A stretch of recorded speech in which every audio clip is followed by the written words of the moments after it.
বাংলা নববর্ষে রাজধানীর পাঁচতারা হোটেলগুলো সজ্জিত হয় আবহমান বাংলার হাজার বছরের ঐতিহ্যের সাজে। বায়োস্কোপ, পুতুল নাচ, বাউল গান এই সকল আয়োজন মনে করিয়ে দেয় হারিয়ে যাওয়া বাংলা ও বাঙালি সংস্কৃতির অতীত সব গল্পগাথা। মুড়ি মুড়কি, পিঠাপুলি আর পান্তা ইলিশ সকল বাঙালিয়ানা খাবারের স্বাদ যেন একই ছাদের নিচে। প্রতিটি পাঁচ তারকা হোটেল হয়ে ওঠে যেন এক টুকরো গ্রামীণ জীবনের প্রতিচ্ছবি। মহিবুল্লাহ মুহিবের রিপোর্টে থাকছে বিস্তারিত। কৃষাণের সাজানো গোছানো ছোট্ট করে ঘর, আঙিনায় বাঁধা গাভী আর লাঙল জোয়ালের এমন ছবি মানেই 2 দশক আগের গ্রামীণ একটি বাড়ির ঐতিহ্য।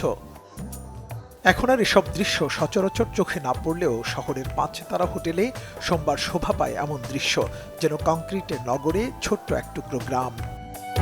পিঠাপুলির থেকে শুরু করে বাঙালিয়ানা ঐতিহ্যবাহী সব মুখরোচক খাবারের সমাহার মহানগরীর অভিজাত হোটেলগুলোতে। এসির মধ্যে এসে আপনার বাচ্চারা তার রাইড পাচ্ছে মনের মতো, বড়রা তাদের যে আয়োজনগুলো চায় বৈশাখের, সেই আয়োজনগুলো এখানে পুরোটাই ব্যবস্থা রাখা হয়েছে।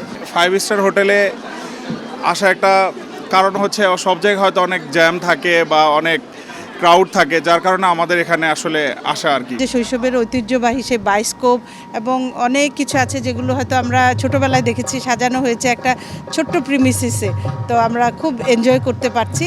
বসেছে নানা প্রসাধনীর পসরা নিয়ে হরেক রকমের দোকান। বৈশাখের খরতা পেরিয়ে শীতল পরিবেশে যারা পরিবার নিয়ে নববর্ষ উদযাপন করতে চান তারা ছুটে এসেছেন এসব হোটেলে। বায়োস্কোপ, পুতুল নাচ কি নেই এখানে?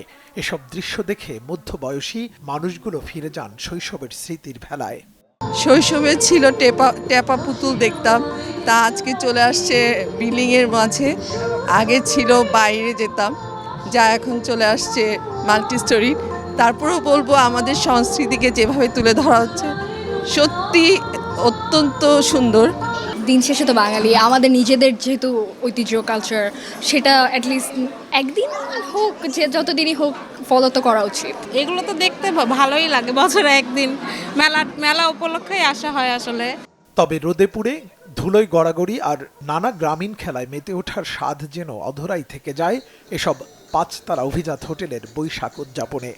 সেই আবহমান কাল থেকে যে উন্মুক্ত মাঠে, খোলা বাতাসে, ধুলোর মধ্যে, রোদের মধ্যে যে নববর্ষ পালন করার যে মজাটা, যে উৎসবটা, সেটা আমি এখনো পছন্দ করি। মুহিবুল্লাহ মুহিব, বাংলা ভিশন, ঢাকা।